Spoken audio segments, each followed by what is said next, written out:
Mr. Medvedev, we are concluding our discussion. I'm going to be glad to listen to it. I've got 2 questions left, which I'd like to ask.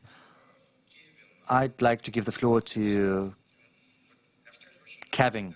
Australia is a very far-away country, and yet it's a model of a country whose economic success is based on great natural resources. But Australia is free from the so-called resource curse. Australia has a very innovative economy. So given what Paul has said, that they're going to work in Russia, they find it comfortable here, could you share with us Australia's lessons with regards to this resource-based economy? One of the worst things you can do is come to another country and tell them what to do in their own country. So I don't intend to do that. The beginning of wisdom is to understand the differences between countries. And Australia is vastly different to Russia. We're 25 million people, you're 140 million people. We're an Asia-Pacific country.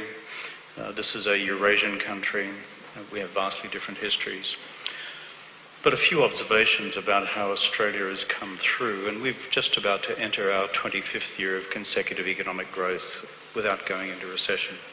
And Vladimir, by the way, it's not just the Poles who came through the crisis without going to recession. We managed to do that as well. 2 or 3 points. On the commodities question, as we know, it is a blessing and a curse. Until 1985, in Australia's economic history, we were in danger of becoming a closed, commodity-based economy until our then Prime Minister stood up one day and said, if you want this country to just turn into another banana republic, then you're welcome. Otherwise, we need to fundamentally change. And then began a process of 30 years of structural economic reform where the economy was systematically internationalised. It is now probably one of the 3 or 4 most open economies in the world in terms of trade, investment, market access, etc. This has been a very painful process on the way through. But it was a deliberate national political decision around which a consensus was formed and led to a whole series of policy changes, both in terms of protection levels, but also in terms of opening up the domestic market as well and deregulating the labour market. I say this cautiously, given that Paul Polman is next to me, but the Dutch disease, as economists would describe it, didn't come out of the world poppy boom of the 17th century, but basically out of the gas discoveries of the 20th century. It's always been a very large looming factor in the minds of Australian policymakers because it is so easy to sit back and simply ride the commodity wave. The policies you need to embrace against that therefore need to be active, strong and decisive, because the impact of the Dutch disease is very simple. If you're running a strong commodity-based economy, if your currency is convertible, which ours has been for a long, long time, decades and decades, then the currency value appreciates considerably. It therefore creates a disincentive for exports from the rest of the economy. Secondly, it creates a massive diversion of domestic capital in the direction of the resources or commodity sector and away from the other productive sectors of the economy. So this is a permanent message in the mind of the Australian policy leadership. The second overall point I'd make is, therefore, we've had to take policy decisions to effectively support the emergence of new major growth drivers in the economy. The major one we have succeeded with there is in the financial services sector. We did it through policy measures for which I can claim no credit at all because they were done before I was elected as Prime Minister.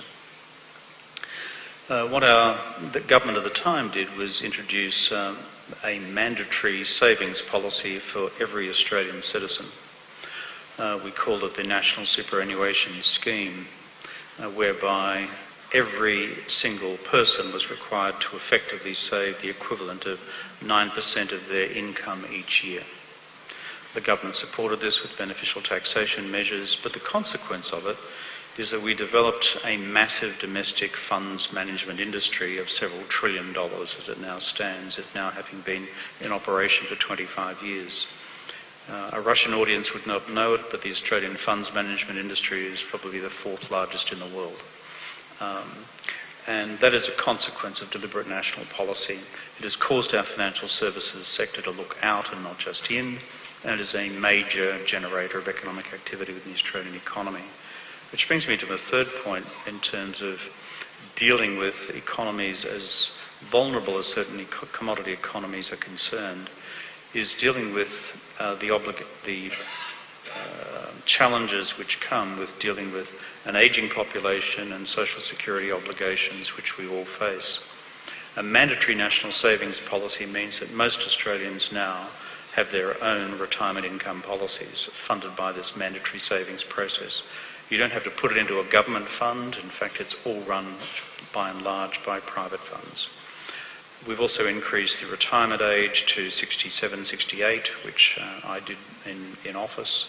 Not terribly politically popular, but frankly, in terms of taking the pressure off expenditures, was really important as well. The final thing I'd say, Vladimir, in our case, which I think is what's worked, is that for the better part of 70 years now, we in Australia have run a very open migration policy to keep the country young.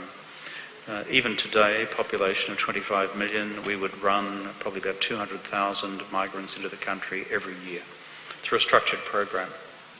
Keeps the country young, and that's critical in terms of dealing with a simple dependency on commodity-based exports as well.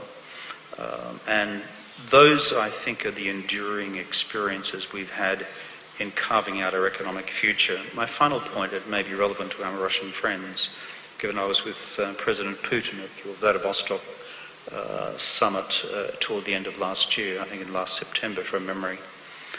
For us, after the British, who have come in for a lot of criticism today, justifiably in my view, over Brexit, and when the British decided to join the European Union back in the early 1970s, it caused Australia to conclude that we had no reasonable access in the future to European markets.